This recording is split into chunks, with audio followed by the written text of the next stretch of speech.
एक पूरी सरकार को था ना, यहाँ से लेकर वहाँ तक सभी लोग कुछ कहना चाह रहे हैं। हमने तो सिर्फ इतना सा पूछा है, जो डेट कर दिया, ये कर दिया, सब बता दिया। हमने सिर्फ इतना पूछा है, क्या माननीय मंत्री जी, जो 44 गांव में सफाई कर्मी नहीं है, जो खाली हैं, वहाँ सफाई कर्मी की नियुक्ति करेंगे? क्या आप शासनादेश ला के सफाई कर्मियों की भर्ती करने का है?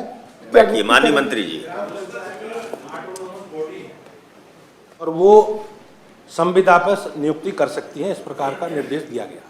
क्या संविदा पे नियुक्ति की है 44 गांव में? कर सकते हैं। अरे गांव सब पंचायत कर सकते हैं, तो गांव पंचायत वाले करें नियुक्तियां।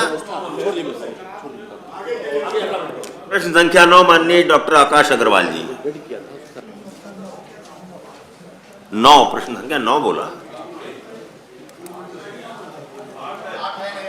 नहीं है। नहीं, डॉक्टर आकाश अग्रवाल जी को बुलाया है हमने, वो भी नहीं है। प्रश्न संख्या 9 तो बोलिए ना माननीय बेसिक शिक्षा राज्य मंत्री जी। आकाश जी खड़े होकर आप इतना बोल देते हैं ना, प्रश्न संख्या 9, तो वो सुनाई नहीं दिया। ठीक है माननीय मंत्री जी उत्तर देंगे। माननीय मंत्री जी। माननीय सभापति जी, जी हाँ, किंतु फीस प्रतिपूर्ति की धनराशि 12 माह की दी जाती है। वर्ष 2019 एवं 2020 में विद्यालयों को धनराशि प्राप्त नहीं होने के संबंध में जनपद से सूचना संकलित की जा रही है। जिला बेसिक शिक्षा अधिकारी आगरा की दिनांक 12/5/22 की आख्यानुसार ज्ञान इंटर कॉलेज देहतौरा आगरा की मान्यता कक्षा 6 से 12 तक की है। योजना के अंतर्गत उक्त विद्यालय में कोई भी प्रवेश नहीं कराया गया है, अतः फीस के भुगतान का कोई औचित्य नहीं है। प्रश्न नहीं उठता। माननीय आकाश अग्रवाल जी। महोदय, जो शिक्षा का अधिकार अधिनियम है, इसमें केंद्र का भी नियम बना हुआ है और उत्तर प्रदेश का भी नियम बना हुआ है। इसमें 25% छात्रों को निःशुल्क प्रवेश देना होता है विद्यालयों को, जो डीएम के द्वारा फॉरवर्ड किए जाते हैं। वर्ष 2019 एवं 2020 के छात्रों को का जो शुल्क है वो विद्यालयों में नहीं आ पाया है।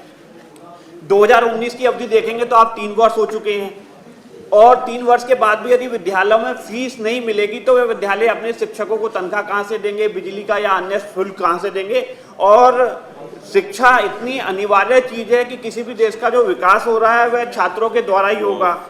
तो आपने इसका भी कोई विवरण नहीं दिया है कि कितना, जब तक आपको पता ही नहीं है कि वर्ष 2019 में कितने छात्रों की फीस बकाया है, कितने विद्यालय रह गए हैं, तो आप उन्हें देंगे क्या?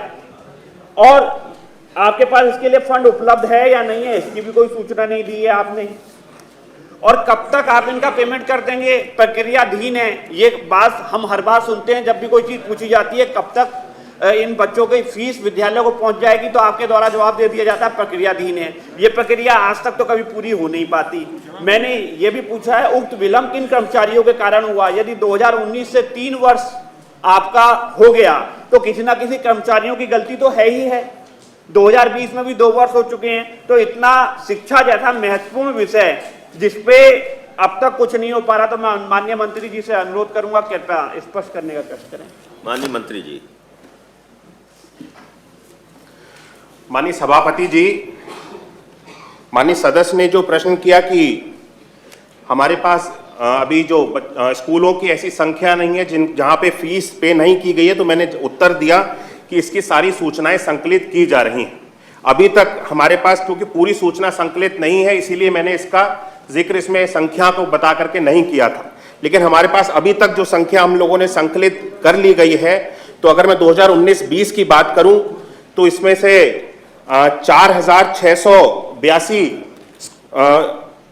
छात्रों की इसमें जो हमको शुल्क देना था, शुल्क की प्रतिपूर्ति करनी थी, जिसमें 4112 छात्रों की शुल्क प्रतिपूर्ति कर दी गई है और 570 छात्रों की शुल्क प्रतिपूर्ति अभी बची है, जितनी हमने अभी तक जानकारी संकलित कर ली है। और 2020-21 में अगर मैं बात करूं तो इसमें 1230 छात्रों की शुल्क प्रतिपूर्ति हो चुकी है और 4787 छात्रों की अभी शुल्क प्रतिपूर्ति बची है। ये शुल्क प्रतिपूर्ति पिछले 2 वर्षों में कोविड के कारण सरकार के पास जो फंड्स थे वो सारे एक जगह पे एकत्रित किए गए और फंड्स को इन सारी चीजों में ना भेज पाने के कारण ये जो बैकलॉग एक क्रिएट हुआ है। आने वाली जो हमारी बजट, अभी हमारा बजट जो पास किया गया है, इसमें इसका प्रावधान किया गया है कि जितने भी छात्रों की शुल्क प्रतिपूर्ति पिछले वर्षों में जो बैकलॉग बचा है, क्रिएट हुआ है, उसको हम सब लोग आने वाले बजट में पूरा कर देंगे। ठीक है, सूचना संकलित करके उसको करा दीजिए। अगला प्रश्न 10 भी नहीं है, 11वां प्रश्न माननीय लाल बिहारी यादव जी। माननीय मुख्यमंत्री जी। जिलाधिकारी संत कविनगर द्वारा उपलब्ध कराई गई आख्यानुसार ग्राम हापुरपुर भंडारी तहसील खलीलाबाद के आरजी 225/0.004 हेक्टेयर खतौनी अभिलेख में गढ़ही अंकित है, जिस पर श्री राम करण पुत्र श्री निर्मल ग्रामवासी के द्वारा 0.00 हेक्टेयर, श्री रामजीवन पुत्र श्री नरदेश्वर ग्रामवासी के द्वारा 0.003 हेक्टेयर एवं राजेश पाठक पुत्र प्रेम पाठक ग्रामवासी के द्वारा 0.00 हेक्टेयर पर अवैध अतिक्रमण किया है, जिसके विरुद्ध तहसीलदार न्यायालय न्यायिक में उत्तर प्रदेश राजस्व संहिता की धारा 67 कोष्ट में एक रिपोर्ट लेखपाल बनाम रामकरण वाद संख्या T/2017 व न्यायालय तहसीलदार खलीलाबाद रिपोर्ट लेखपाल बनाम रामजीवन वाद संख्या T/2021 व रिपोर्ट लेखपाल बनाम राजेश पाठक वाद संख्या T/2022 का आयोजित वाद विचाराधीन है। नियमानुसार बेदखली होने के उपरांत गढ़ही को कब्जा मुक्त करा दिया जाएगा। उपरोक्तानुसार प्रश्न नहीं उठता। ठीक है। प्रश्न संख्या 12 माननीय देवेंद्र प्रताप सिंह जी। माननीय मुख्यमंत्री जी। कुछ नहीं पूछना है, ठीक। प्रश्न संख्या 13 माननीय नरेश उत्तम जी। माननीय जल शक्ति मंत्री जी। प्रदेश में सिंचाई एवं जल संसाधन विभाग उत्तर प्रदेश कुल 11,097 नहरें हैं, जिसमें 14,000 अरे नहीं, प्रश्न उत्तर तो पढ़ना ही चाहिए, पढ़ा हुआ उत्तर मान लेंगे तो। 1455 रजवाएं हैं। प्रत्येक जनपद में नहरों के संचालन हेतु खंडवार नहरें संचालन का रोस्टर स्वीकृत किया जाता है, जिसके अनुसार नहरों का संचालन किया जाता है। उक्तानुसार नहरों के संचालन की सूचना प्रतिदिन परिवर्तनीय है। दिनांक 23/5/2022 को गंगा संगठन में 1, यमुना संगठन 4, राम गंगा 2, पूर्वी गंगा 2, बेतवा संगठन 3, शारदा संगठन में 1, शारदा सहायक में 1, गंडक संगठन 2, सरयू द्वितीय में 2 प्रमुख नहर प्रणालियां संचालित हैं। का विधानसभा क्षेत्र जहानाबाद फतेहपुर के ग्राम धर्मपुर से निकलने वाले राजवाहे घाटमपुर राजवाहे रोस्टर के अनुसार 16/3/2022 और 26/2022 तक बंद था। धर्मपुर रजवाहे में पानी कब तक ग्राम धर्मपुर में गुजरने वाले रजवाहे घाटमपुर रजवाहे के तालाब भरने के लिए 27/4/2022 को से संचालित कर दिया गया है तथा वर्तमान मुक्त रजवाहे में पानी संचालित प्रश्न नहीं उठता। माननीय उत्तम जी। माननीय मंत्री जी ने बता दिया कि ये रजवाह इस समय पानी संचालित है। मेरी सुनिश्चित जानकारी, क्योंकि मेरा गांव भी उसमें पड़ता है, उस रजवाहे में 3 साल से पानी नहीं आ रहा है। और मैं मंत्री जी से जानना चाहता हूं कि ये जो घाटमपुर रजवाह धर्मपुर बम्बा है, इससे निकलने वाली 3 माइनर हैं, Bijauli minor, Sijauli minor, Amauli minor. ये तीनों माइनरों की अलग अलग दूरी करीब 20-20 किलोमीटर है। मानो पूरे क्षेत्र में 60 किलोमीटर में पानी नहीं जा रहा। और अधिकारियों ने गलत जवाब दे दिया कि वहाँ पर कुल 1 महीने कुछ दिन बंद रहा है। ये भी एकदम गलत जानकारी। दूसरी गलत जानकारी ये है कि उसमें पानी संचालित है। मेरी सुनिश्चित जानकारी मालूम है। मैं मंत्री जी से इतना चाहता हूँ कि या तो स्वयं दौरा कर ले या किसी सक्षम अधिकारी को भेज करके पता करा ले। अगर वो पानी उसमें नहीं आ रहा तो पानी की व्यवस्था करा दे। मानवा ठीक है। माननीय जल शक्ति मंत्री। ये मैं स्वयं देखवा लूंगा, नहीं तो मैं दौरा कर लूंगा। लेकिन जो रिपोर्ट के अनुसार है उन्होंने आप दौरा नहीं कर पाएंगे ऐसा मत कहिए। अच्छा, आप ये कहिए कि हम दिखवाएंगे इसको और कार्रवाई मैं दिखवा दूंगा। लेकिन माननीय सदस्य जी कहेंगे भी और फिर जा भी नहीं पाएंगे तो लगभग घाटमपुर में आपके 10 तालाब भरे गए हैं और फतेहपुर में 87 तालाब भरे गए हैं। फिर भी मैं दिखवा लूंगा, ठीक है, मैं दिखवा लूंगा, बोल दिया। आपकी जानकारी में लाना चाहता हूँ, मैं आगे क्या फतेहपुर की बड़ी नहर है, ये जो घाटमपुर से जहानाबाद होते हुए रजभा जाता है, इसमें 3 माइनर है, Bijauli minor, Sijauli minor, Amoli minor. उनकी लंबाई लगभग 20-20 किलोमीटर है और 3 साल से पानी नहीं जा रहा। तीनों माइनरों में दिखवा लीजिए कब से पानी नहीं पहुंचा है और पानी पहुंचवा दीजिए। आप निश्चिंत रहिए, तो बात है, ठीक है मंत्री जी, ये मनसा है टेल तक पानी पहुंचना। प्रश्न संख्या 14 माननीय दीपक सिंह जी। माननीय मुख्यमंत्री जी। जी हाँ, उत्तर प्रदेश लोक सेवा आयोग में कुल महिला कर्मियों की कुल संख्या 077 है। कार्मिक विभाग के शासनादेशों पर राज्याधीन सेवाओं और पदों पर सीधी भर्ती के प्रक्रम पर महिलाओं के लिए 20% हॉरिजॉन्टल आरक्षण की व्यवस्था की गई है। उक्त व्यवस्था के अंतर्गत यूपीपीएससी की परिधि में आने वाले सीधी भर्ती के समस्त रिक्त पदों पर अभियान चलाकर भर्ती की कार्रवाई शीघ्र पूर्ण कराते हुए महिलाओं की संख्या बढ़ाई जाएगी, उपरोक्त अनुसार। माननीय दीपक सिंह जी। जी महोदय, मैंने ये प्रश्न इसलिए पूछ लिया कि भारतीय जनता पार्टी ने 2022 में अपने घोषणा पत्र में कहा था कि लोक सेवा आयोग के समस्त पदों पर भर्ती दुगुनी करेंगे, महिलाओं की जितनी संख्या है। लेकिन जवाब में 20% दिया है, तो मेरी सिर्फ साधारण सी जिज्ञासा है कि जो भारतीय जनता पार्टी जिस मुद्दे पर चुनाव जीत कर आई थी कि महिलाओं की संख्या दुगुनी करने पर, क्या ये 20% से हटाकर जो संख्या जहां जितनी है उसकी दोगुनी करने पर विचार करेंगे ही नहीं करेंगे? माननीय मंत्री जी। 70 सालों से कुछ नहीं हुआ है, अभी संकल्प पत्र में हम लोग लिए हैं। आपको मैं बता दे रहा हूँ, ये लोक सेवा आयोग प्रयागराज द्वारा 5 वर्षों में जो खाली स्थान थे उसे 14,446 महिलाओं का चयन किया गया है।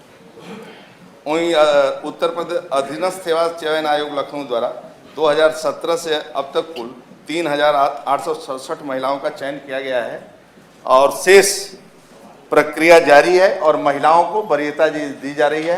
पुलिस में हो चाहे प्रत्येक विभागों में, अब बैंक सखी के रूप में महिलाएं भर्ती हैं सभी गांवों में, इसलिए प्रक्रिया जारी है। महिलाओं पर विशेष ध्यान दिया जाएगा सरकार। माननीय दीपक सिंह जी। मैं प्रश्न नहीं पूछूंगा दादा, मैं जानता हूं नेता सदन से मेरा बड़ा लगाव इसलिए भी है, कह रहे 70 साल से कुछ नहीं हुआ और 70 साल के अलावा जो हुआ वो दिखाई नहीं पड़ता, दिन की रोशनी में खोजने पर नहीं खोज पाते कि 10 साल में 5 साल में इधर क्या हुआ।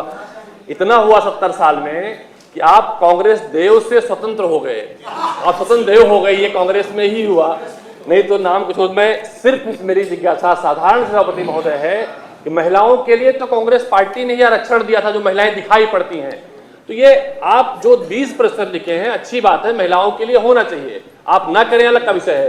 तो जो आपने घोषणाएं की थी, मैंने अभी पूछा था आपने कि क्या देख रहे हैं, तो मैं आपका घोषणा पत्र ही देख रहा था, ये घोषणा पत्र है। आप प्रश्न करिए दीपक। तो वो दुगना करेंगे नहीं करेंगे? सीधा सा, वो महिलाओं की संख्या को दुगना करेंगे, हाँ या ना? माननीय मंत्री जी। जो आपका क्वेश्चन है, जो आरक्षण, उसमें आरक्षण महिलाओं का कोटा, लेकिन 2022 में उक्त अतिरिक्त 2022 में कराए जाने वाले चयनों में उत्तर प्रदेश लोक सेवा आयोग, जो आप घोषणा पढ़ रहे हैं संकल्प पत्र में, लगभग 4500 तथा उत्तर प्रदेश अधीनस्थ सेवा आयोग से 12,246 महिलाओं की अमित संभावना यह करने की, और निश्चिंत रहिए। ठीक है। प्रश्न संख्या 15 माननीय सुरेश कुमार त्रिपाठी जी। माननीय माध्यमिक शिक्षा राज्य मंत्री जी। ठीक है। मान्यवर, संप्रति कोई प्रकरण लंबित नहीं है, प्रश्न नहीं उठता। माननीय त्रिपाठी जी। मान्यवर, एक वो ठीक, अब कुछ पूछना नहीं है, हाँ खत्म हो गया है। एक गलती मुझसे ही हो गई, 2020 लिखना चाहिए था, 2021 हो गया, तो 2020 का प्रकरण लंबित है, ये मेरी जानकारी में है, मेरा निर्वाचन क्षेत्र है वो, लेकिन ठीक है, माननीय मंत्री जी से लिख कर दे दूंगा। ठीक है। प्रश्न प्रहर समाप्त हुआ।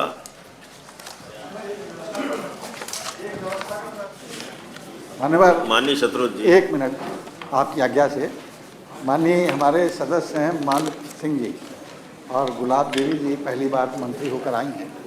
प्रश्न के जवाब में जब वो संतुष्ट नहीं हुए तो उन्होंने कहा कि ये झूठ है और गलत है। मैं समझता हूँ झूठ जो है, और नई मंत्री आई हैं, सब लोगों ने बधाई भी दी है, तो झूठ का कार्रवाई से निकाल दीजिए, क्योंकि ठीक झूठ है। तो कहा ही नहीं जाता है। ठीक है, दिखवा लेंगे उसको।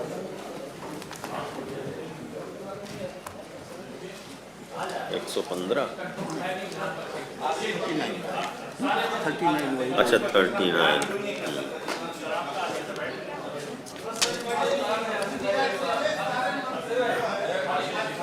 माननीय ध्रुव कुमार त्रिपाठी जी, कुछ कहना है? जी मान्यवर, 39(1) में मैंने सूचना दिया था अपने नेता शिक्षक दल के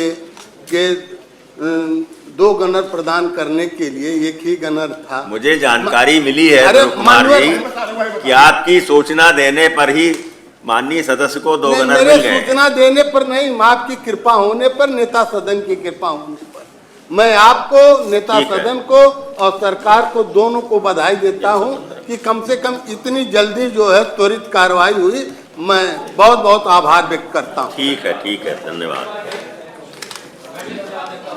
नियम 115। माननीय सभापति महोदय, अभी माननीय सदस्य ने कुछ कहा था, मैं समझ नहीं पाई।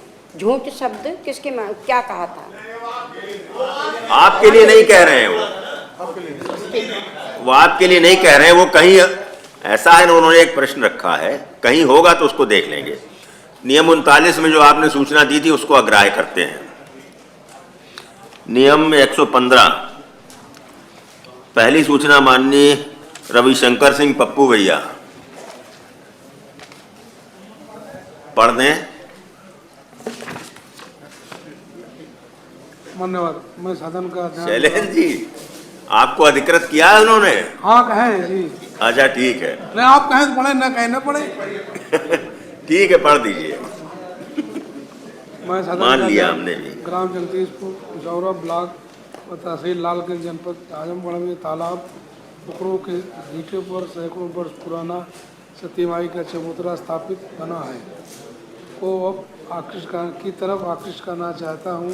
सतीबाई के स्थान पर आसपास के सैकड़ों गांव के लोगों की गहरी आस्था जुड़ी है तथा शादी ब्याह या हर कर्मकांड में लोग यहाँ जाकर विधि विधान से पूजा पाठ करते हैं।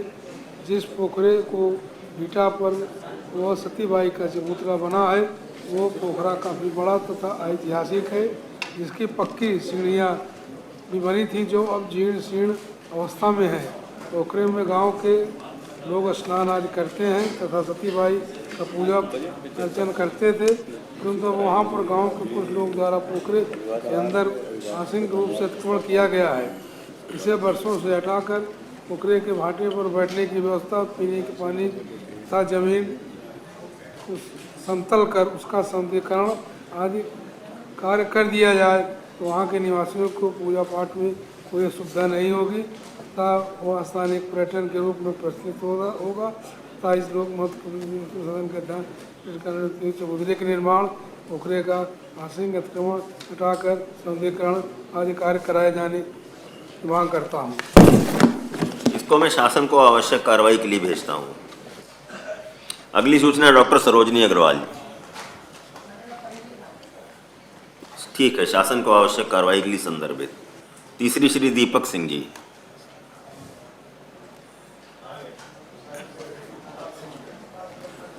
चौथी श्री ध्रुव कुमार त्रिपाठी जी।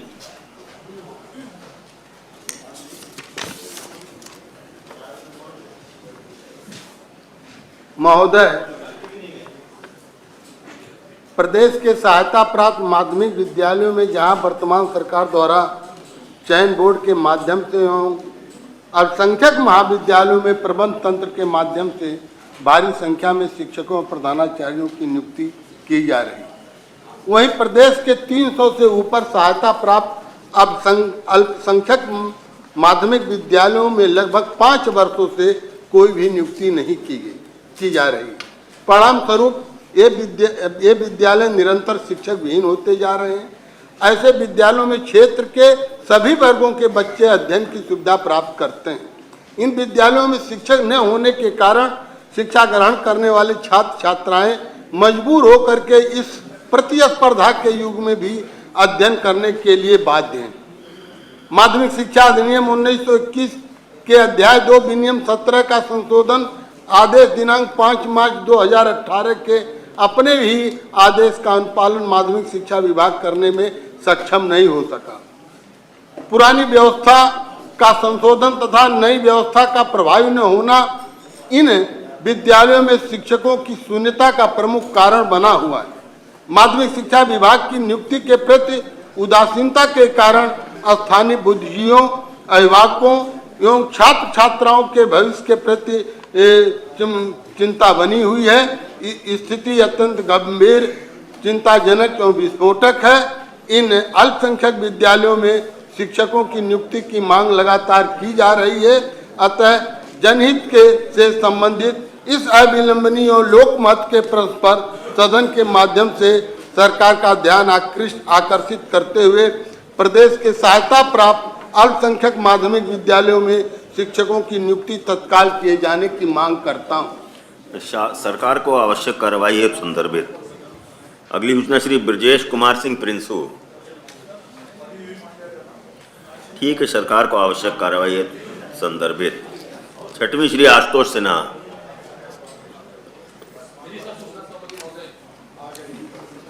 मान्यवर, मैं सरकार का ध्यान ओबरा इंटर कॉलेज की तरफ आकृष्ट कराना चाहता हूं।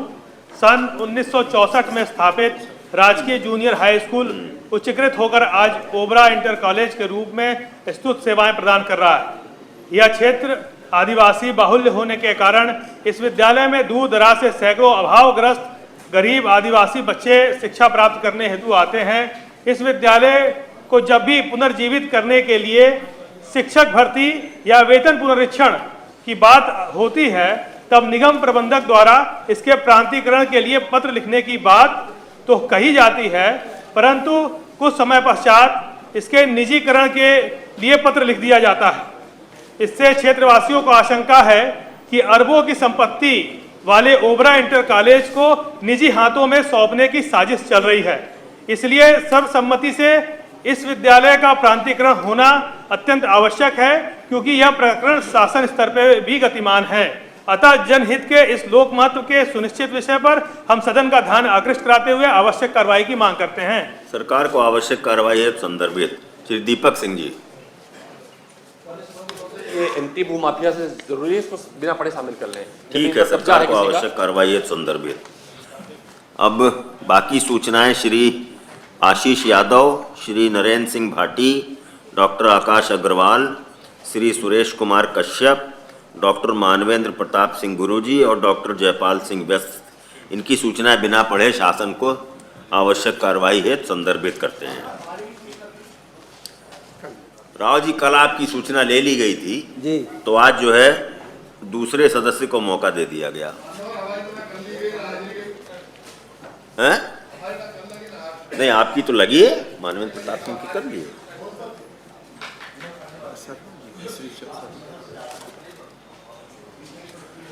किस नियम में दी थी आपने? 115 में दी थी? नहीं तो आपकी सूचना कल ले ली गई थी। अब ऐसा है कि एक दल से एक ली जाती है, एक ही ली जाती है। ऐसा करते हैं, नहीं 6 सूचनाएं पढ़ी हुई लेते हैं और 6 बिना पढ़ी लेते हैं। जिनकी कल आ गई है उनको कोशिश करते हैं किसी नए सदस्य को आज मौका दे दें। ऐसा करते हैं, ऐसा ना हो कि एक सदस्य की सूचनाएं रोज ली जाएं और कुछ सदस्य ऐसे रह जाएं जिनकी सूचनाएं 2 दिन 4 दिन तक ना आए। तो जिनकी किसी भी दिन ना आए वे क्या करें, ये बता दो। जिनकी किसी भी दिन ना लगे वे क्या करें? आपकी हमको लग रहा है कि ली तो थी, कल ली थी शायद। अब कल दे दीजिएगा। अब जब 6 सूचनाएं लेते हैं, ले ली ना 6 सूचनाएं। किसकी? मानवेंद्र शर्मा जी। हाँ शर्मा जी, आपकी सूचना आपने कल दी थी ना? कल भी दी थी, आज भी दी है। कल दी थी, सुन लीजिए। हाँ जी, कल जो सूचना आपने दी थी आज भी दी थी, कह रहे हैं? आज के लिए भी दी है साहब, ये मेरे पास है। आपकी सूचना 3 प्रतियों में आई है। नहीं साहब, 5 प्रतियां साइन करके दी हैं मैंने। 5 में आई है आज? हाँ। कल 3 में आई, कल 3 में थी। चलिए कल ले लेंगे आपकी सूचना।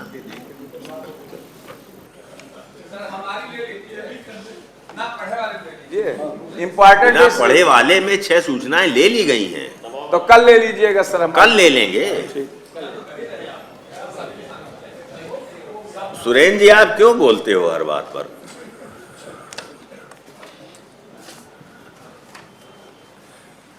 नियम 105 की सूचना है। पहली सूचना माननीय लाल बिहारी यादव जी, माननीय आशुतोष सिन्हा जी, माननीय डॉक्टर मान सिंह यादव जी। मान्यवर, भारतीय जनता पार्टी के चुनाव के पहले शिक्षा मित्रों को स्थायी करने का वादा किया था, परंतु वर्तमान भाजपा सरकार शिक्षा मित्रों के साथ सौतेला व्यवहार कर रही है। न्यायिक प्रक्रिया में शिक्षा मित्रों का सहायक अध्यापक के पद पर समायोजन को उचित नहीं माना, किंतु उनके सेवा काल को देखते हुए सरकार को समान कार्य का समान वेतन मानदेय देने की छूट है। आज लाखों शिक्षा मित्र जीवन की अस्थिरता और अवसाद में जीने को मजबूर हैं। सपा सरकार ने शिक्षा मित्रों को समायोजित करते हुए ग्रामीण क्षेत्रों में 28,528 रुपये तथा शहरी क्षेत्रों में 29,878 रुपये प्रतिमाह भुगतान किया था। न्यायिक प्रक्रिया के आधार पर शिक्षा मित्रों का समायोजन निरस्त हो गया है, जिसके कारण शिक्षा मित्रों का मानदेय पुरानी व्यवस्था के अधीन हो गया। जबकि श्रम मंत्रालय द्वारा कुशल श्रमिक की निर्धारित मजदूरी प्रतिदिन 550 रुपये है, वहीं शिक्षा मित्रों को एक कुशल श्रमिक से भी कम मानदेय दिया जा रहा है। इससे शिक्षा मित्रों अपने परिवार एवं बाल बच्चों का भरण पोषण ठीक से नहीं कर पा रहे हैं। इसी का परिणाम है कि आज लगभग 5,000 शिक्षा मित्र अपनी जान गंवा चुके हैं, जबकि माननीय उच्चतम न्यायालय द्वारा कई बार अपने निर्णयों में समान कार्य के लिए समान वेतन का सिद्धांत प्रतिपादित किया है। न्यायिक निर्णय के बाद शिक्षा मित्र समान कार्य, समान वेतन तथा पेंशन और 60 वर्ष की आयु तक कार्य करने की मांग करते रहे हैं। इसके बावजूद भी वर्तमान सरकार शिक्षा मित्रों को 10,000 रुपये मानदेय तथा केवल 11 माह तक का वेतन देकर आत्महत्या के लिए मजबूर कर रही है, जिससे स्थिति विस्फोटक होती जा रही है। अतः जनहित में इस लोक महत्व के सुनिश्चित विषय पर हम सदन की कार्रवाई रोककर चर्चा कराए जाने की मांग करते हैं। माननीय मान सिंह यादव जी। मान्यवर, यह बहुत ही गंभीर विषय है और गंभीरता के साथ साथ बहुत ही हास्यास्पद भी है। हास्यास्पद मैं इसलिए कहूँगा कि भारतीय जनता पार्टी अपने संकल्प पत्र में 2017 में इन्होंने कहा था कि हमारी सरकार आएगी तो 3 महीने के अंदर शिक्षा मित्रों के लिए न्याय उचित तरीके से समाधान किया जाएगा। कहा गया यह संकल्प पत्र। मान्यवर, इससे बड़ा धोखा क्या होगा कि किसी को हम कह दें कि आइए हमें आपको एक बहुत बड़ा मकान दे दें और फिर धीरे से उसकी गति करा दें। मैं आज इस गंभीर विषय पर इसलिए भी बोलना चाहता हूं कि मैं गांव का रहने वाला हूं। हो सकता है शायद मेरी समझ कम हो। पहले जब कोई घटना गांव में हो जाती थी तो पूरे गांव में चूल्हा नहीं जला करता था। आज सरकार इतना संवेदनहीन हो गई है कि जो लोक कल्याण का विषय है उसको लूप लाइन में डाल दिया गया है और दावा क्या किया गया कि हम आएंगे तो शिक्षा का स्तर एकदम उठा देंगे। मानवर, आज हजारों की संख्या में शिक्षा मित्र आत्महत्या कर चुके हैं। आज हजारों की संख्या में शिक्षा मित्र आत्महत्या कर चुके हैं। यह जरूर है कि जब घटना किसी के घर में और होती है तो शायद हमारी संवेदनाएं उतना जागृत नहीं हुआ करती।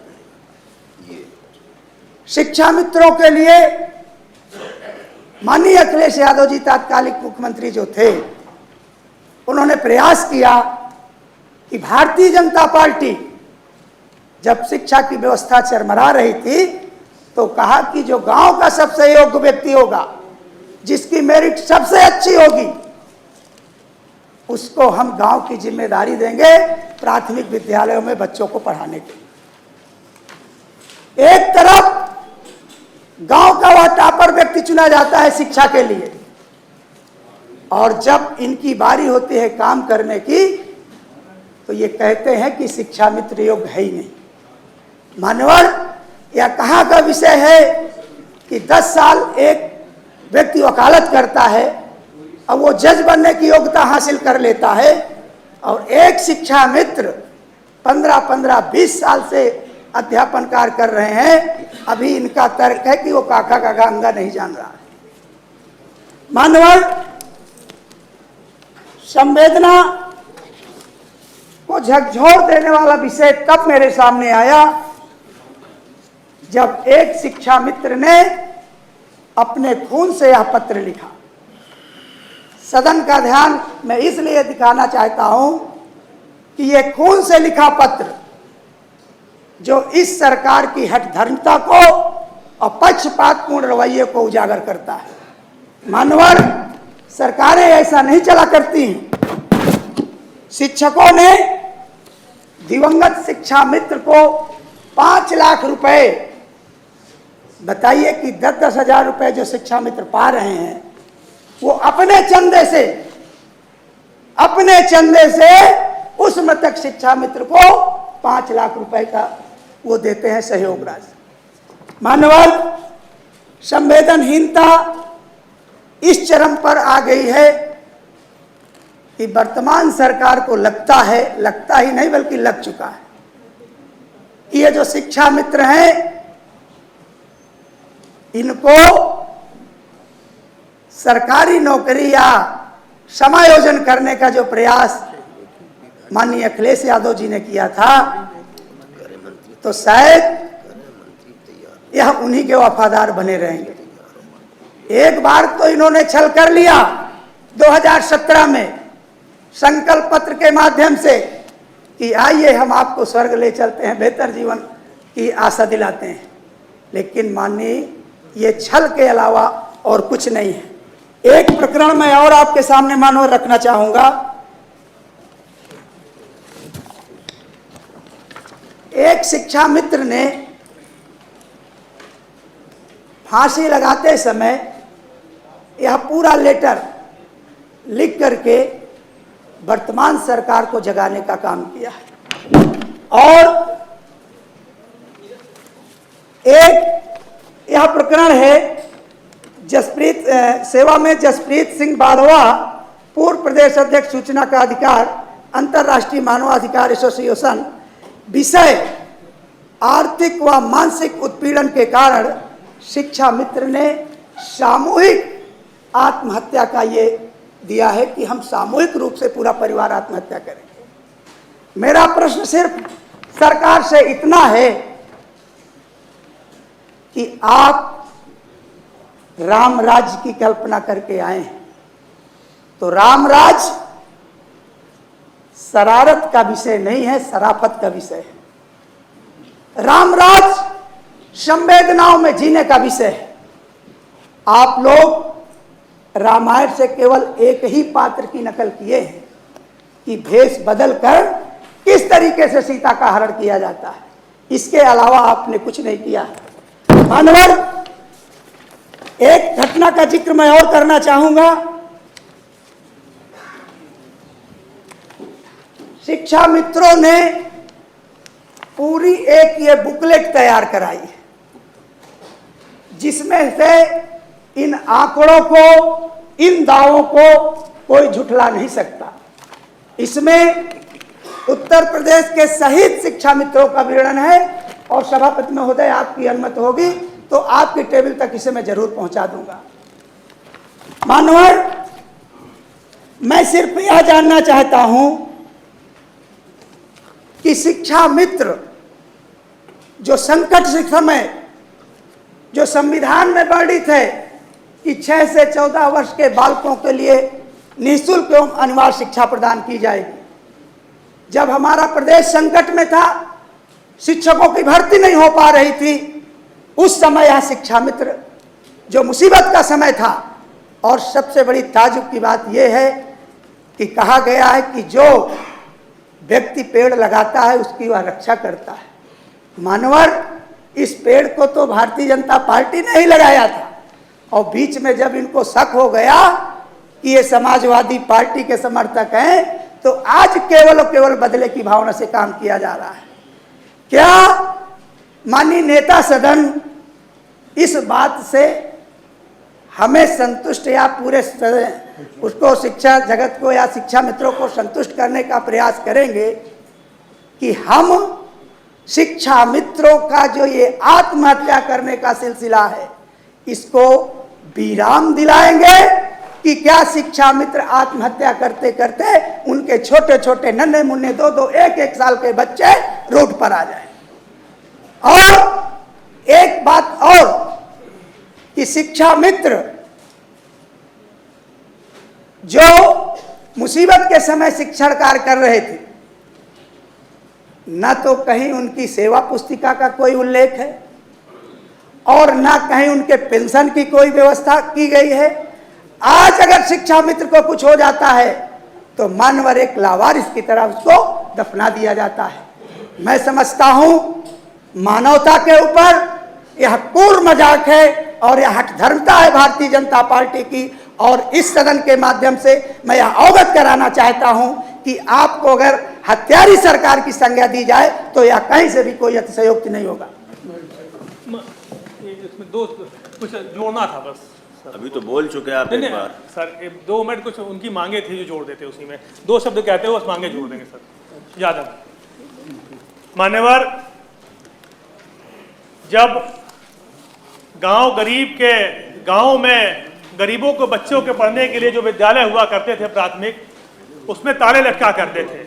उस लटके ताले को खोलने का काम अगर किसी ने किया तो शिक्षा मित्रों ने किया, और जब उन्होंने शुरुआत की 2,250 रुपए से इन्होंने शुरुआत की, और 11 महीनों का मात्र 11 महीने ही सैलरी लेते हैं, 1 महीना इनको सैलरी नहीं दी जाती है, उससे लेकर आज 10,000 रुपए तक किया आ गए।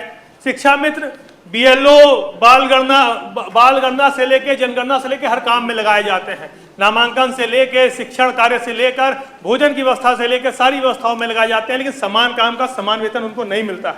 हमारे आदरणीय प्रधानमंत्री जी 2017 का जब चुनाव चल रहा था तो बनारस की रैली में उन्होंने ये बात कही कि अगर हमारी सरकार बनेगी तो कोर्ट उनके साथ न्याय करेगा कि नहीं करेगा, लेकिन भारतीय जनता पार्टी उनके साथ न्याय करेगी। उनके कहने का मतलब यह था कि जब उनकी सरकार बन जाएगी तो कोर्ट के बियॉन्ड जाके अध्यादेश लाएंगे और अध्यादेश लाकर उनको नियमित करने का काम करेंगे। और माननीय सभापति महोदय, एक बात और बताना चाहता हूं, पूर्व नेता सदन थे दिनेश शर्मा जी, शिक्षा मित्रों के मामले में एक कमेटी बनाई गई थी जिसके चेयरमैन वो थे। उस कमेटी का क्या हुआ आज तक हमें लग रहा पूरे सदन में किसी को नहीं जानकारी होगी कि उस कमेटी का क्या हुआ।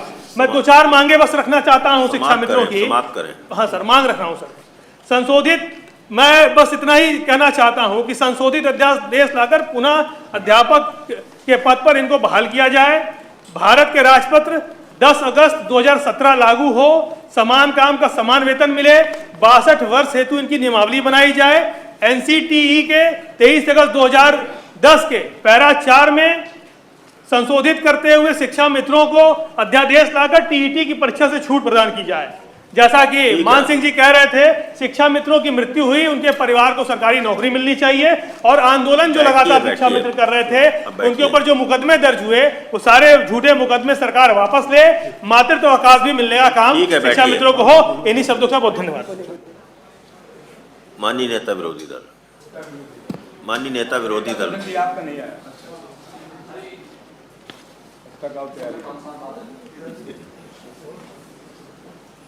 माननीय सभापति महोदय का मैं ध्यान आकृष्ट करना चाहता हूं प्रदेश के शिक्षा मित्रों की तरफ। सरकारें और भारतीय जनता पार्टी की सरकार जो वर्तमान में चल रही है, कई मुद्दों पर शिक्षा के सवाल को लेकर के यह उत्तर दे देती है सदन को कि हाई कोर्ट का यह आदेश है, यह सुप्रीम कोर्ट का आदेश है। मेरा ये कहना है सदन से कि अगर जनहित का मुद्दा है जिससे जनता के सवाल को लेकर के समाज में परेशानियां हैं, शिक्षकों के सवाल को लेकर के समाज में अगर कठिनाइयां हैं, तो प्रदेश में भी आपकी सरकार है, देश में भी आपकी सरकार है। प्रदेश की सरकार इस जनहित के मुद्दे को, इसका प्रस्ताव बना करके जो है केंद्र की सरकार को दे सकती है और केंद्र की सरकार को यह पूरा अधिकार है कि अगर सुप्रीम कोर्ट का भी आर्डर है तो उसको अतिक्रमित कर सकती है और पीड़ित पक्ष को जो है न्याय मिल सकता है। इसलिए अगर ये जनहित का मामला है, इसको आप भी स्वीकार करते हैं और आप ही के द्वारा यह जो है समस्या, यह जो है शिक्षा मित्र पैदा किए गए। और बीच में मैं धन्यवाद देना चाहता हूं माननीय राष्ट्रीय अध्यक्ष अखिलेश यादव जी को, जिन्होंने इनको सहायक अध्यापक बना दिया। और सहायक अध्यापक बनाने के बाद अगर उसमें न्यायालय का कोई गतिरोध आया तो आपकी सरकार प्रदेश में भी है, देश में भी है, उसको अतिक्रमित करने का प्रस्ताव जो है ले आकर के उसको अतिक्रमित करा देना चाहिए और ताकि वो फिर सहायक अध्यापक की भूमिका में आ जाएं। अगर वो सहायक अध्यापक की भूमिका में जब तक नहीं आते हैं तो सरकार को यह अधिकार है, पूरा अधिकार है कि जितना वेतन सहायक अध्यापक के रूप में 28,528 रुपये और 29,878 रुपये माननीय अखिलेश यादव जी की सरकार उनको दे रही थी, कम से कम मानदेय के रूप में उतना पैसे उनको देना चाहिए। इस जनहित के लोक महत्वपूर्ण के इस विषय पर हम चाहेंगे कि सदन की कार्यवाही रोककर इस पर चर्चा कराई जाए। माननीय नेता सदन।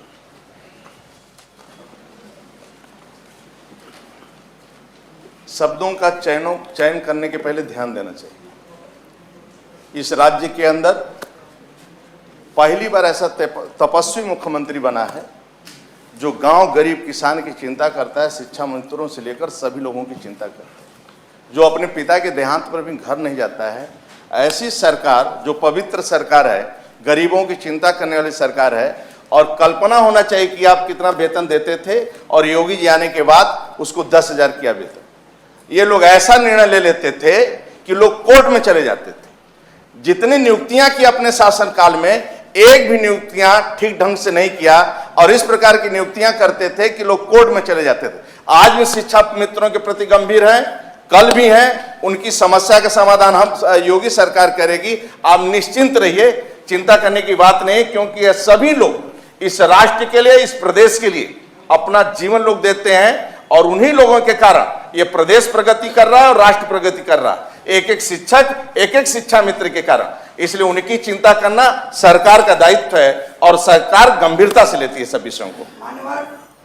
डॉक्टर मान सिंह जी। माननीय नेता सदन ने कहा कि माननीय मुख्यमंत्री जी बहुत गंभीर हैं और क्या कहा, सन्यासी क्या कुछ ऐसा उन्होंने शब्द तपस्वी भी कहा था।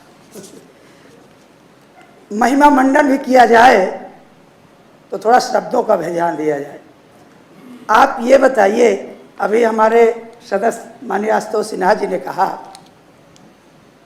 कि ये सुप्रीम कोर्ट की रूलिंग है, कोई मेरी नहीं है, न मेरे घर की है, यह सुप्रीम कोर्ट की रूलिंग है कि आप समान कार्य के लिए समान वेतन दीजिए। आप तो केवल उसको दांव पेच में उलझा रहे हैं कि राष्ट्रीय अध्यक्ष जी चाहते ही नहीं थे, समाजवादी पार्टी के तत्कालीन मुख्यमंत्री। यह गलत बयानबाजी है। माननीय राष्ट्रीय अध्यक्ष जी शिक्षा मित्रों को वो कहा 28,000 कुछ रुपए देने का प्रतिमाह काम किया था, और आप जरा दोनों की तुलना कर लीजिए, आप कितना दे रहे हैं। आप 10,000 दे रहे हैं, अब आप यही सदन को बता दीजिए कि 10,000 ज्यादा होता है कि 28,000। और एक बात मैं बता दूं, सदन को गुमराह नहीं किया जाता। सन्यासी हो या कोई हो, जो व्यक्ति किसी को पैदा करता है, हमारे हिंदू रीति रिवाज में भी ये कहा जाता है कि पितृ ऋण से कैसे उर्गिन हुआ जाए। तो अगर कोई अपने पिता की मृत्यु में नहीं गया तो ये गलत है, आप उसको सही ठहराते रहिए, इस पर हम नहीं जाएंगे। अपने विषय पर रहिए। नहीं तो मनोहर, कुछ नहीं, मनोहर, ठीक है। मनोहर एक मिनट मनोहर, मैं अपने विषय में था, विषय से मैं बाहर नहीं था। आप जब मान सिंह जी ये बताइए कि अगर अगला विषय से बाहर हो जाएगा तो हम भी विषय से बाहर होंगे, ये कहाँ का सिद्धांत है? ये तो कोई सिद्धांत नहीं है। मनोहर, आज मनरेगा की भी जो मजदूरी है वो भी आपसे छिपी नहीं है, और शिक्षा मित्रों की तुलना कर लीजिए, मात्र 10,000 रुपए उनको मिल रहा है। ठीक है, आपकी बात आ गई। सरकार झूठा महिमा मंडन न करे, धरातल में आके शिक्षा मित्रों की आत्महत्या रोके। धन्यवाद। आपकी बात आ गई। सरकार ने भी कहा है कि वो जो है इनकी सरकार इनकी चिंता करेगी। माननीय नेता सदन से हम ये अपेक्षा करते हैं, यह सदन अपेक्षा करता है कि शिक्षा मित्रों की समस्याओं का समाधान आप करेंगे या नहीं करेंगे, ये जवाब, इसका ये आप जवाब दे दें। इस संबंध में नेता सदन आप एक बार उत्तर दे चुके हैं। नहीं, नहीं आ गया उत्तर। उन्होंने कहा हम चिंता करेंगे। उन्होंने कहा हमारी सरकार चिंता करेगी। उन्होंने कहा है हमारी सरकार चिंता करेगी। सरकार को आवश्यक कार्रवाई ये सरकार शिक्षा मित्रों के साथ घोर अन्याय कर रही, छठवां साल है। शिक्षा के साथ लगातार उनके जीवन के साथ खिलवाड़ है। अपनी बात भी कहेंगे, फिर नारा भी लगाएंगे। आप तो उत्तर तो ये क्या बहिष्कार किया है? किया है ना? ठीक है, तो अगली सूचना तक रहिएगा वहीं। यहाँ पे बीच में नहीं आना है। अगली सूचना है डॉक्टर श्री दिनेश चंद्रा जी, भीमराव अंबेडकर जी और अतर सिंह राव जी। समस्त विभाग जहां चिकित्सा व्यवस्था उपलब्ध है, पीएचसी, सीएचसी, जिला पुरुष और महिला अस्पताल, पुलिस अस्पताल, maternity wing, trauma centre, jail अस्पताल, मेडिकल कॉलेज, चिकित्सा संस्थान, चिकित्सा विश्वविद्यालय एवं अन्य, इनमें विगत 20 वर्षों से एलोपैथिक फार्मासिस्टों के नियमित पदों पर 24 घंटे चिकित्सा व्यवस्था के सापेक्ष भर्ती नहीं की जा रही है। लगभग 1 लाख डिप्लोमा फार्मासिस्ट बेरोजगार घूम रहे हैं। केंद्रीय अधिनियम pharmacist act 1948, drugs and cosmetic act 1940, नियम 1945 फार्मेसी प्रैक्टिस रेगुलेशन 2015 के अनुसार डॉक्टर के प्रोफेशनल पर बिना पंजीकरण फार्मासिस्टों के दवाओं का वितरण किया जाना दंडनीय अपराध है।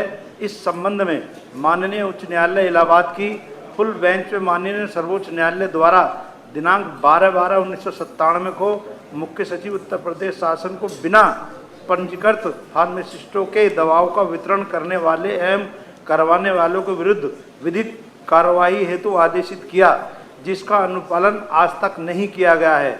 उत्तर प्रदेश की वर्तमान जनसंख्या लगभग 26 करोड़ है, जिसके सापेक्ष डॉक्टरों की संख्या अत्यधिक कम है। जनसंख्या के सापेक्ष तथा 24 घंटे चिकित्सा व्यवस्था के दृष्टिगत एलोपैथिक फार्मासिस्टों के खाली पड़े हजारों की संख्या में नियमित पदों पर भर्ती किया जाना अति आवश्यक है। फार्मासिस्टों की पढ़ाई हेतु कॉलेजों द्वारा लाखों रुपए वसूला जाता है। इसके उपरांत उत्तर प्रदेश फार्मासिस्ट काउंसिल में पंजीकरण कराए जाने के हेतु अनेकों भ्रष्टाचार का सामना उन्हें करना पड़ता है। फर्जी अभिलेखों के आधार पर उत्तर प्रदेश फार्मेसी काउंसिलिंग द्वारा फर्जी फार्मासिस्टों के पंजीकरण प्रमाण पत्र जारी किए जा रहे हैं, जो आम जनता के स्वास्थ्य के लिए बहुत ही बड़ा खतरा है। इस संबंध में फार्मेसिस्ट सेवा संस्था द्वारा पूर्व में कई बार तथा दिनांक 14/4/2022 को मुख्य सचिव उत्तर प्रदेश शासन को अवगत कराया था, जिस पर अभी तक कोई कार्रवाई नहीं हुई। अतः जनहित के इस अविलंबनीय लोक महत्व के सुनिश्चित विषय पर सदन की कार्रवाई रोककर चर्चा कराए जाने की मांग करते हैं। माननीय अम्बेडकर जी। जी मानवर, आपका धन्यवाद मानवर, आपने 105 पर अपनी बात रखने का अवसर दिया। मानवर, ये जो विषय है पूरे उत्तर प्रदेश में लाखों क्या पूरी जनता का विषय है मानवर।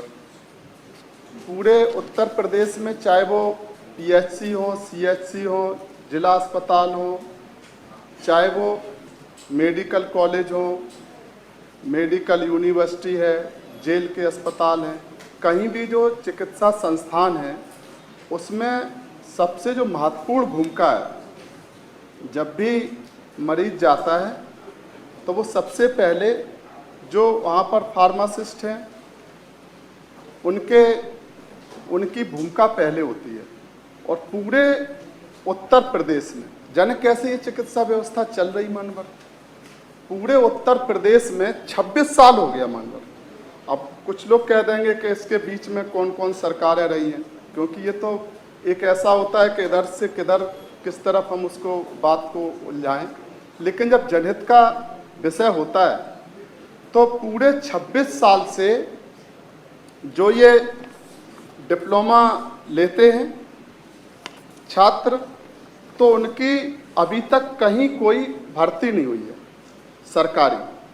तो एक तो ये है कि सरकारी भर्ती और क्या वहाँ जगह खाली है, हो सकता है जगह भरी हो संविदा के आधार पर, और अभी मैं कह रहा था आउटसोर्सिंग उसके आधार पर भी भरी होगी। और जगह भर के आप उनको दे क्या रहे हैं, उसी जगह पर एक जगह पर एक व्यक्ति है जो सरकार की तरफ से आपने भर्ती किया, और एक व्यक्ति है जिसको आपने संविदा या आउटसोर्सिंग से भर्ती किया। आउटसोर्सिंग, संविदा और सरकारी भर्ती, तीन एक ही व्यक्ति है, एक ही डिप्लोमा है। और उनको अंतर कहाँ है? अंतर ये कि जब आप सरकारी रूप में भरते हैं तो हमारा ख्याल है, अब सबकी जानकारी नहीं है, सरकार को जानकारी होगी और ये बताएंगे भी कि उनको आप दे रहे 50,000 60,000 रुपया तक, उसको आप प्रमोशन भी देते हैं चीफ फार्मासिस्ट तक। जो फार्मासिस्ट से भर्ती होता है वो चीफ फार्मासिस्ट तक जाता है और उसको तनख्वाह तो मिलती होगी कम से कम 70-80 हज़ार, और उसकी वहां तक सेफ है नौकरी। और वहीं पे आप संविदा पर भरे उसको आप 10,000 रुपया दे रहे, आउटसोर्सिंग से भरे उसको आप 6,000 रुपया दे रहे। जब बच्चा पढ़ने जाता है उसके माँ बाप जब पढ़ाने, ये समस्या दो तरफ से है। इतना जितना भी कॉलेज खुला है पूरे उत्तर प्रदेश में बाढ़ है, एकदम बाढ़ आ गई है, और जो भी खोलता है उसने अपना डिग्री कॉलेज बंद कर दिया, BA MA की पढ़ाई बंद कर दी, उसने अपना ये डिप्लोमा वाली मान्यता ले ली। एक साल में 1 लाख आना है, 100 लोग आ गए, 1 करोड़ हो गया घर बैठे। तो एक तरफ तो उनका इधर से शोषण हो रहा है, वो सोचते हैं कि हमारा बच्चा डिप्लोमा कर लेगा, B फार्मा कर लेगा तो वो सीधे फार्मासिस्ट बन जाएगा और उसको 50-60 हज़ार की नौकरी मिल जाएगी। तो एक तो आपने उसका डबल शोषण किया, उधर आपने उससे 20 साल पहले 25 साल पहले से जो बच्चे कम से कम लाखों की संख्या है जिन्होंने फार्मासिस्ट का डिप्लोमा लिया है, उनकी संख्या पूरे उत्तर प्रदेश में। कल इस बात को कह रहा था, मैंने कहा नहीं, कुछ साथी नाराज हो जाते हैं तो हम सोचते कोई नाराज ना हो, ये सदन है, सब हिल मिल के रहें जनता में भी, कि जब आप बात करते आरक्षण की, आप आरक्षण की तो बात ही भूल जाओ।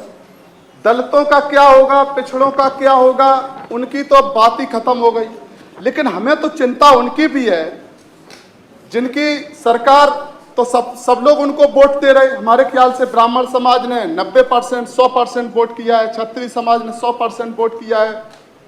जब उनका बेटा, ब्राह्मण समाज का हमारा जो बेटा है, जब वो फार्मासिस्ट का B फार्मा का डिप्लोमा करके जब वो निकलता है, तो क्या वो अडानी अंबानी के द्वारा जो कंपनियां चलाई जा रही आउटसोर्सिंग की, संविदा की, क्या उनके द्वारा भर्ती होगा और वो 8,000 10,000 रुपए में कर? क्या ये दर्द सरकार को नहीं होता है?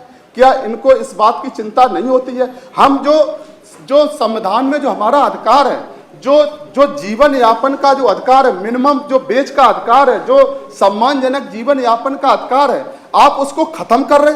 आप दुनिया में, भारत देश ऐसा देश है, पूरे दुनिया की आप जांच कर लें, आप कहेंगे दुनिया में पहुंच गए कि जो आपने जो लिविंग ऑफ स्टैंडर्ड है, जो जीवन स्तर है, हमारे ख्याल से आप तो जमैका और उनको जो यूक्रेन से भी नीचे चले गए। यहाँ का बच्चा यूक्रेन में पढ़ने जाता है, क्यों जाता है? इसलिए जाता है कि भारत के जो उत्तर प्रदेश में, भारत में जो आपने मेडिकल और कॉलेज खोल रखे हैं भीड़ लगाकर, उसमें 1 करोड़ 50 लाख 25 लाख उस पर आप उसको एडमिशन दे रहे हैं। तो मेरा कहना है मानवर कि सरकार हमारे ख्याल से थोड़ी सी तो संवेदनशीलता दिखाएं। कल परसों माननीय मुख्यमंत्री जी आए थे, एक विषय चल रहा था, मैं ऐसा नहीं कि मैं धन्यवाद नहीं देता हूं, मैं तो धन्यवाद देना चाह रहा था, लेकिन माननीय नेता सदन ने कहा कि बस हो गया। हम धन्यवाद देना चाह रहे थे माननीय मुख्यमंत्री जी को कि जो ये विषय उन्होंने कहा अपने, और हमारे ख्याल से पूरे सरकार को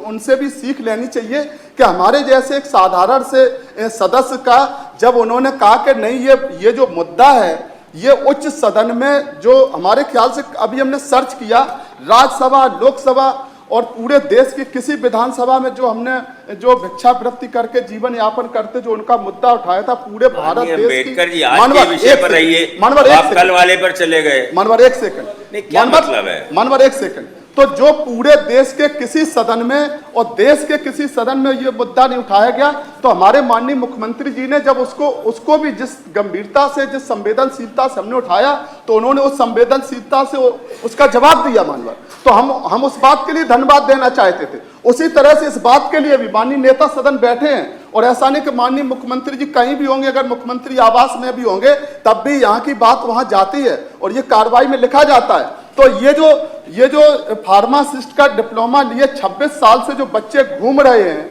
उनके लिए सरकारी भर्ती उनकी, जिस पे आप कह देंगे रोक लगी, अभी जवाब आ जाएगा कि फला के शासनादेश के द्वारा इस पर रोक लगाई गई है, फला सुप्रीम कोर्ट के आदेश से रोक लगाई गई है, हाई कोर्ट के आदेश से रोक लगाई गई।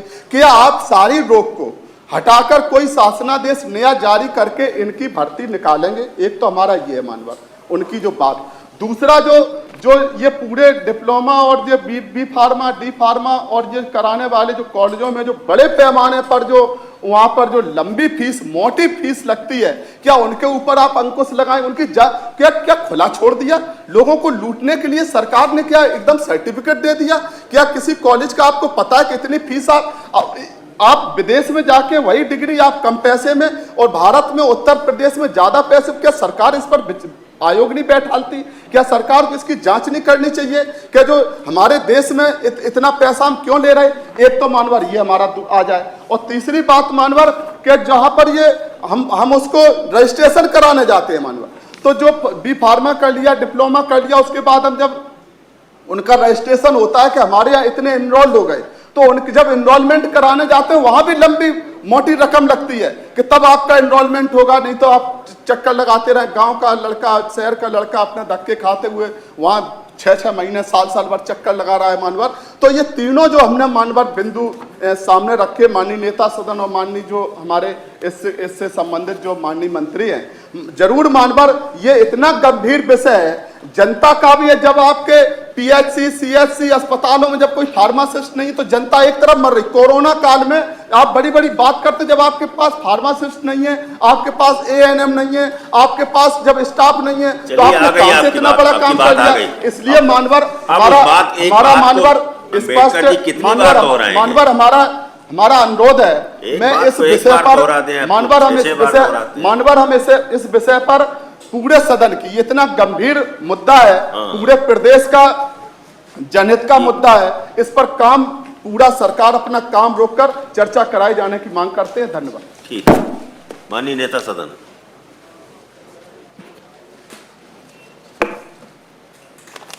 भारतीय जनता पार्टी की नीतियां और केंद्र के मोदी और योगी सरकार के कारण ही समाज के सभी वर्गों ने वोट दिया है, और दलित का भी 100% वोट मिला है, समाज के सभी वर्गों का वोट मिला है। और पूज्य बाबा भीमराव अम्बेडकर के रास्ते पर ही चलकर पंडित दीनदयाल उपाध्याय पंक्ति के अंतिम व्यक्ति का सामाजिक, राजनीतिक और आर्थिक तीनों उत्थान के लिए हम लोग काम करते हैं।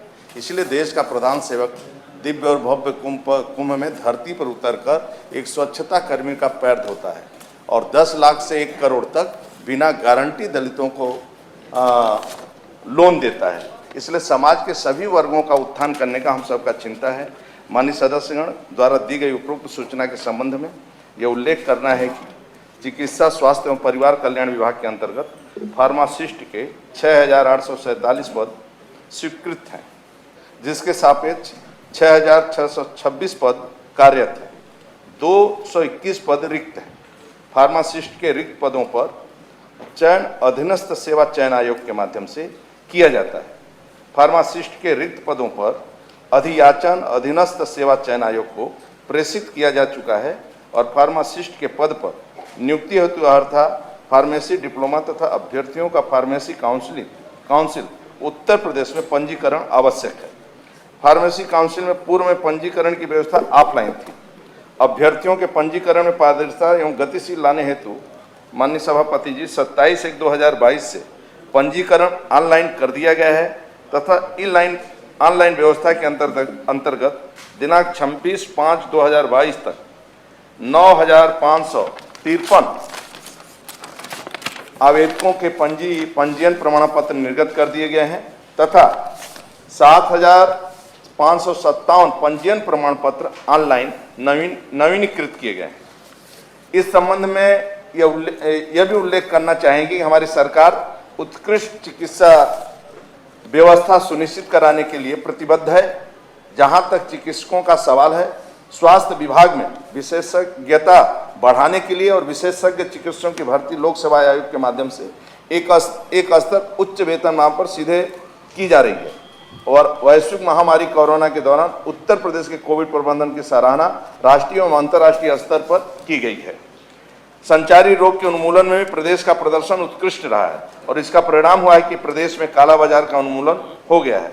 जेई और एएस के कारण होने वाली मृत्यु में भी 90% से ज़्यादा गिरावट हुई है और मलेरिया के संक्रमण में भी प्रदेश में पिछले 5 वर्षों में बहुत ज़्यादा कमी देखने को मिली है और स्वास्थ्य सेवा में निरंतर सुधार होने का प्रमाण हाल ही में केंद्र सरकार द्वारा जारी की गई नेशनल फैमिली हेल्थ सर्वे के आंकड़ों से भी मिलता है, जिसमें प्रदेश के स्वास्थ्य सूचकांकों में अभूतपूर्व सुधार हुआ है। हमारी सरकार फार्मासिस्ट के पंजीकरण अथवा सेवा योजना में उनके चयन में पूरी पारदर्शिता बरतने के लिए प्रतिबद्ध है। बहुत बहुत धन्यवाद। ठीक है माननीय अम्बेडकर जी, अब तो साफ उत्तर आ गया पूरा। इतना साफ उत्तर आता फिर है, भी बोलना है आपको? नहीं मानवर, इतना साफ उत्तर आता है, धन्यवाद भी नहीं लेंगे मानवर। हाँ तो मानवर एक सिर्फ इतना सा, एक इसमें हमने जो लिखा भी है मानवर कि जो फार्मासिस्ट सेवा संस्थान के जो लोग हैं उन्होंने एक आपको मुख्य सचिव को ज्ञापन दिया मानवर, उनमें उन्होंने एक एक बिंदु की समस्या उठाई थी, हमने इसमें उल्लेख भी किया है। क्या उस पर अभी तक कोई विचार किया है? जो हम कह रहे थे कि उनको लंबी मोटी फीस देनी पड़ती है, आपने कह दिया ऑनलाइन, तो कितने लोगों का अभी तो ऑनलाइन का आपने बता दिया, इसके पहले कितने पंजीकृत ये मानवर बताया ही नहीं है। आपने कह दिया 600, हम 221 पद रिक्त हैं मात्र, तो कितने वहां पर अभी तक आपने इनरोल्ड किए हैं, ये भी तो मानवर वो सब बताया उन्होंने, वही बताया उन्होंने। मानवर कहाँ बताया उन्होंने कितने एनरोल हुए, कितनों ये तो मानवर अभी बताया ऑनलाइन का, मानवर ऑनलाइन का बताया। हम बता रहे कि अभी तक जो ऑफलाइन आपने कराए, ऑफलाइन कितने थे? क्या उसमें से आप भर्ती कर रहे? क्या ये ऑनलाइन वाले में भर्ती कर रहे? भर्ती आपने कितने कर दिया? अध्याचन आपने भेज दिया, आप 9,553 बता रहे, 7,557 नवीनीकृत बता रहे। मानवर कुछ तो स्पष्ट आ जाना चाहिए मानवर। इतना माननीय अम्बेडकर जी, हमने भी उत्तर सुना है, हमारी समझ से उत्तर उन्होंने स्पष्ट किया है। माननीय नेता सदन कुछ कहेंगे? आप कुछ नहीं कहेंगे मानवर, आप ही ने कह दिया। ठीक है, मैंने स्पष्ट किया उत्तर। कार्य स्थगन अस्वीकार करते हैं, सरकार को आवश्यक कार्रवाई के लिए भेजते हैं। उन्होंने एक एक चीज तो बता दी। अगली सूचना माननीय दीपक सिंह जी की। ये बोले नेता सदन की पढ़ रहे, हमने कहा नेता सदन की अनुमति ले लेते हैं, सीधे पढ़ दें, बोल दें, समय बच जाएगा। सभापति महोदय, मेरी आज का जो कार्यस्थगन है वो उत्तर प्रदेश की जो सड़कें हैं, सड़कें कम, गड्ढे ज़्यादा हैं। गारंटी पीरियड में बनी सड़कों में भी बड़े बड़े गड्ढे हो गए हैं और ये विषय इसलिए महत्वपूर्ण है कि उत्तर प्रदेश की जब सरकार बनी थी तो इनके एजेंडे में सबसे पहली योजना गड्ढा मुक्ति की थी। मैं वहाँ नहीं जाऊँगा, बड़ा मेरे लिए वो मेरे लाइफ का बड़ा कटु अनुभव था नेता सदन के रूप में तब दिनेश शर्मा जी बैठते थे, बात यहाँ तक बढ़ गई, कितनी मौतें हुई हैं। क्या करेंगे? हमने कहा हम इस्तीफा दे देंगे, उन्होंने कहा नहीं हम इस्तीफा दे देंगे। एक का इस्तीफा सुनिश्चित था, बात को खत्म कर दूंगा, फिर मैंने RTI निकाली, सदन के समक्ष रखी। बड़े हैं, मैं तो बड़ों का सम्मान करता हूं, लेकिन हजारों मौतें गड्ढा मुक्ति से तब हुई थी। आंकड़ा 4,500 से 5,000 का था जो RTI के आंकड़ों में आया था, और मैंने उससे कम ही आंकड़ा सरकार के समक्ष रखा था। सभापति महोदय, उत्तर प्रदेश में गड्ढों के कारण मरने वालों की संख्या अब तो उसकी दुगुनी हो गई है भारतीय जनता पार्टी की सरकार आने के बाद से। मैंने अपने कार्यस्थगन में नियमों के अनुसार एक जनपद की या किसी एक घटना को देना अनिवार्य होता है। मैंने इसमें शुरुआत अमेठी से की है। अमेठी से इसलिए की है कि तो मैं वहां से आता हूं, दूसरा जब वहां राहुल गांधी जी सांसद हुआ करते थे तो उस अमेठी में विकास एक परंपरा हुआ करती, सभापति महोदय।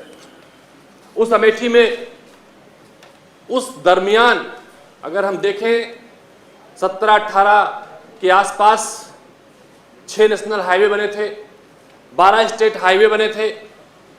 हर वित्तीय वर्ष में भारत सरकार से लगभग 100 की संख्या में PMGSY की सड़कें बनती थी।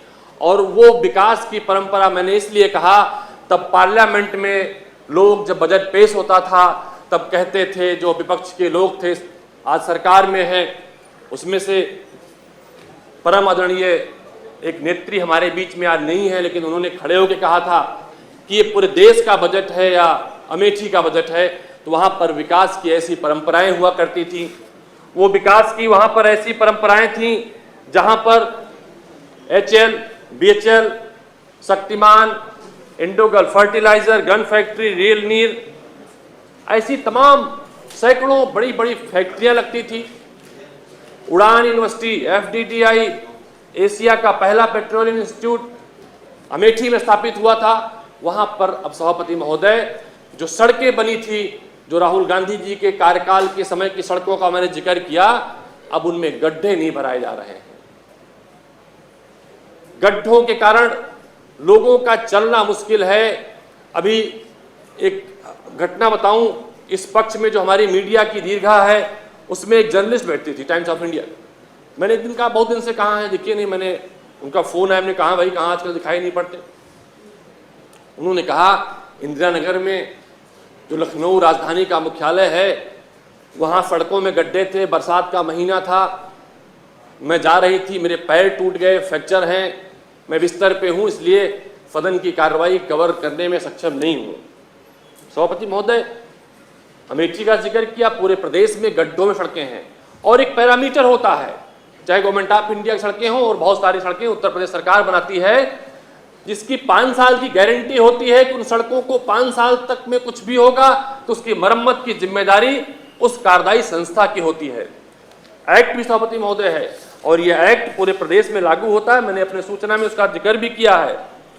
पूरे प्रदेश के क्षतिग्रस्त मार्गों की मरम्मत कार्य मेंटेनेंस मैनुअल ऑफ रोड्स 190/84 के अपेंडिक्स 3 का भी उल्लंघन है अगर सभापति महोदय सड़कें गड्ढायुक्त हैं तो। ये बाकायदे 1984 में इसकी व्यवस्था दी गई थी कि सड़कों को गड्ढा मुक्त रखा जाएगा, इसीलिए बनती हैं। और दुख सभापति महोदय तब होता है, मैंने जो पार्टिकुलर सूचना में जिन सड़कों का उल्लेख किया है, हमारे जनपद अमेठी की ही मुसाफिर खाना से एक सड़क निकलती है पारा बाजार के लिए, दूसरी एक कादू नाला बड़ा ऐतिहासिक स्थल है हमारे यहाँ, भाले सुल्तानी एक एरिया है।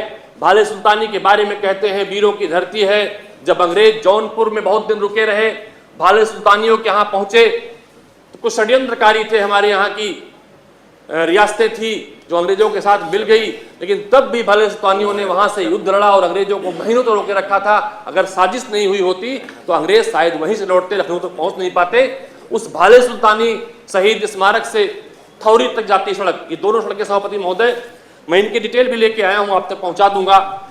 वो सड़कें अपने समय सीमा से पहले टूट गई। मैं सदन में पार्टिकुलर इन दोनों सड़कों के सवाल लेकर आया था तारांकित प्रश्न में, तब पीठ से कहा गया था इन सड़कों के बारे में कार्रवाई सभापति महोदय की जाएगी। 4 वर्ष बीत गए, सरकार अभी 2.5 कोस नहीं पहुंच पाई लखनऊ से वहां तक।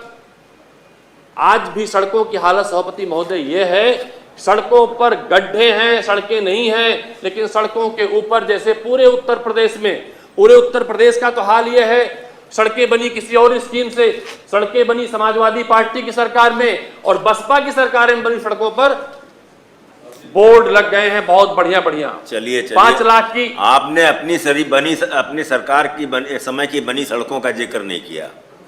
ये उसी का सभापति ठीक किया आपने। ये उसी सड़क आपने सपा के समय की जिक्र कर दिया और बसपा का जिक्र कर दिया, अपने समय की सड़कों का जो मैंने सूचना दी है वो सड़कें तो हमने पहले कह दिया सभापति महोदय। राहुल गांधी के समय में 12 national highway, state highway, 6 national highway, 100 सड़कें हर वित्तीय वर्ष में। किसके समय में? जब राहुल गांधी के समय में। मैं प्रमाण के साथ सभापति महोदय बोलता हूं, मुझे लगता है आपका समर्थन करना चाहिए। मैं प्रमाण के साथ बोलता हूं और भरोसे के साथ बोलता हूं। अगर मैं सत्यवाचन ना कर रहा हूं तो भविष्य में मुझे सुना गया सभापति महोदय। ये चूंकि मैं बिना प्रमाण के, मैंने पहले जिक्र इसलिए कर दिया था, नेता सदन दिनेश शर्मा जी थे, इस्तीफे की बातें आ गई थी, मैंने आरटीआई निकाल कर सभापति महोदय दी थी, मैंने खुद वापस लिया था। मेरे सम्मानीय है, मैं बिना प्रमाण के बोलता ही नहीं हूं। मैं फिर दोहराता हूं, चूंकि आपने कह दिया तो आपके कहने से, आप चूंकि संरक्षक हैं हम सबके। 12 स्टेट हाईवे अमेठी के अंदर राहुल गांधी ने बनवाई थी, 6 नेशनल हाईवे राहुल गांधी ने बनाई थी। मैं दावे के साथ कहता हूं, हर वित्तीय वर्ष में भारत सरकार के, जब विपक्ष के नेता कहते थे ये बजट अमेठी और रायबरेली का है, कि अमेठी का है, कि देश का है, उन कार्यकाल में बनती थी। मैं फिर दावे के साथ कहता हूं वो अमेठी है जहां पर HL, BHL, गन फैक्ट्री, उड़ान यूनिवर्सिटी, पेट्रोलियम इंस्टीट्यूट, रेल नीर सहित सैकड़ों इंडस्ट्रियल एरिया, शिक्षण संस्थान स्थापित किए गए। उस अमेठी की बात सभापति महोदय कर रहा हूं, जहां विकास परंपरा थी। आज की वर्तमान व्यवस्था वहां की सड़कों में गड्ढे नहीं भरवा पा रही है। मैं दावे और विश्वास साथ उस बात को सभापति महोदय मैं कहता हूं। हाँ, अलग की बात है, बोर्ड बड़े बड़े लगते हैं। पुराने PWD मंत्री के, माननीय मुख्यमंत्री जी के बोर्ड लगे, सड़क पर पैसा खर्चा हुआ है 5 लाख, जिनका मैं जिक्र इधर और इधर की सरकारों कर रहा था। 5 लाख गड्ढा मुक्ति के नाम पर खर्चा किया है और 50 लाख के बड़े बड़े बोर्ड लगा रखे हैं। उनके हंसते हुए चेहरे सभापति मुझे अच्छे लगते हैं, लेकिन उस हंसते हुए गड्ढों बोर्ड के नीचे से लोग जब जाते हैं, उनके जब पैर टूट जाते हैं, जब वो जख्मी हो जाते हैं, तो वो रोते हुए जाते हैं उन हंसती हुई तस्वीरों के नीचे से। मैं तो आपको कहूंगा सरकार को, कि सरकार के लोग हमेशा अहंकार में होते हैं, झूठे आंकड़े प्रस्तुत करते हैं। उनके गम को समझिए। मैं कहता हूं, गम की आंच में आंसू उबाल कर तो देखो, चढ़ेगा रंग किसी पर डाल कर तो देखो, आपके भी दिल की चुभन कुछ कम होगी, किसी के पैरों के कांटे तो निकाल कर देखो। आप लोग कांटे निकालने के बजाय उत्तर प्रदेश के लोगों को गड्ढे में चलने के लिए, धकेलने के लिए मजबूर कर रहे हैं। बार बार में बात आती है, एक सन्यासी की सरकार है, तो सर्वविदित है सन्यासी की सरकार है, और उस मठ का सम्मान भी सर्वविदित सभापति महोदय है। उस मठ की नियमावली जानता हूं, बड़ा विशाल हृदय है। उस विशाल हृदय सन्यासी बनता है जिसे अपने माँ बाप के दुख, अपने माँ बाप के दुखद समाचार मिलने पर भी न जाने की पाबंदी है। लेकिन जिस उत्तर प्रदेश ने प्रचंड लोकतंत्र में आपको बहुमत दिया है, उसके दुख को समझिए। गड्ढे भरवाइए, एक्ट का उल्लंघन ना कीजिए। सड़कें जो टाइम पे बनती हैं उनके मेंटेनेंस की ख्याल रखिए। और जिस तरह से सड़कें टूटी हुई हैं, गड्ढा मुक्ति की बात महामहिम राज्यपाल के अभिभाषण में भी है। और मैं सभापति महोदय दूसरी बात बड़े दावे के साथ कहता हूं और भरोसे के साथ कहता हूं, जितने के गड्ढा मुक्ति के इश्तिहार लगे हैं, जितने पोस्टर लगे हैं, जनपद भर के आंकड़े लेके आया हूं PWD विभाग से। आप तक उसको पहुंचा दूंगा जिसे सरकार पक्ष के लोगों को बोलने का मौका न मिले। किसी जनपद को सभापति महोदय, 4 जनपदों को छोड़कर, मैंने पहले कह दिया स्पष्ट, 4 जनपदों को छोड़कर किसी भी जनपद को इतना पैसा नहीं दिया गया है पिछले 3 सालों से कि 3 सड़कें मरम्मत हो सके। मैं अपनी बात को अगर नेता सदन में सुन पर दोबारा कह दूं, किसी भी जनपद को, यहां तमाम साथियों का दर्द है लेकिन वो जुबान पे नहीं आएगा, लिखते हैं चिट्ठियां, कुछ सत्ता पक्ष के साथियों की चिट्ठियां भी लेकर आया हूं, सरकार के मंत्रियों की चिट्ठियां लेकर आया हूं। अगर किसी को तकलीफ हो तो भी पटल पे रख दूंगा। इन्होंने गड्ढा मुक्ति के लिए लिखी है, मैं सवाल पूछे हैं, सवाल होता है, मंत्रियों के पेट बुलाओ चिट्ठी पूछी है, क्या आपने जो सड़क गड्ढा मुक्ति के लिए जो आपने कही थी वो गड्ढा मुक्ति हो गई है? सभापति महोदय, मैं सदन में बहुत देर तक भाषण देकर बाधा नहीं बनूंगा। उत्तर प्रदेश की कोई भी सरकार हो, सरकारें जन कल्याण के लिए होती हैं, सरकारें विकास कार्य के लिए होती हैं, अपने होर्डिंग और पोस्टर लगाने के लिए नहीं होती हैं कि 5 लाख का काम 50 लाख की होर्डिंग। मेरा सिर्फ आज का जो काम रोको प्रस्ताव सभापति महोदय है वो इस बात के लिए है कि सरकार 1-2 सड़कें बनवाकर अपनी पीठ ना थपथपाए। जो सड़कें गड्ढा युक्त हैं, जो सड़कें नदारत हैं, गड्ढे में तब्दील हैं, उन सड़कों को उत्तर प्रदेश के लोगों के आवागमन के लिए सुनिश्चित करा दें। राजधानी लखनऊ की बहुत सारी सड़कें ऐसी हैं जिनमें चलने के लिए नहीं है। एक बार सुरेश त्रिपाठी जी पीठ पर बैठे थे, पिरोडी मंत्री यहाँ पर उपस्थित थे, बहुत सारे सवाल हुए, तो मैंने सोचा सवाल पूछने के पहले जो चर्चा हुई तो उसे पढ़ लिया जाए। क्योंकि मैं तो यहाँ पर बैठे पुराने बहुत सारे साथी हैं जिनका मैं दिल से आदर भी करता हूँ। जब विपक्ष में थे जो सवाल पूछते थे, कुछ उद्दंड साथी आजकल नहीं आते, वो सवाल पूछते थे तो उनके सवालों को पढ़ता हूँ, क्या क्या सवाल उस वक्त पे हुए थे, किस किस ने क्या क्या सवाल पूछे थे। आज अपने सवालों पर कम से कम अमल कर लीजिए। जो पिछली सरकारों से आप पूछा करते थे, सवाल तो इसीलिए पूछे जाते हैं ना कि जब हम सरकार में आएंगे तो उसका अमल करेंगे। तो वो सड़कें जो त्रिपाठी जी ने व्यवस्था दी थी, उन सड़कों के बारे में मैंने देखा कि यहाँ पीओडी मंत्री आश्वासन देके गए और वो सड़कें एक को नहीं बनी इसमें अभी तक। तो भाषण में सरकार न चले सभापति महोदय, सदन अपने काम को रोकता है। और इस उत्तर प्रदेश की सबसे बड़ी समस्या जो उत्तर प्रदेश के गांवों को जाने वाली, छोटे कस्बों को जाने वाली, छोटे कस्बों से गुजरने वाली सड़कें हैं, जो सड़कें कम हैं, गड्ढे ज्यादा हैं, उस पर सदन चर्चा करना चाहता है अपने काम को रोककर। तो आपसे अनुरोध करूंगा सदन अपना काम रोक के इस विषय पर चर्चा करा ले। माननीय नेता सदन,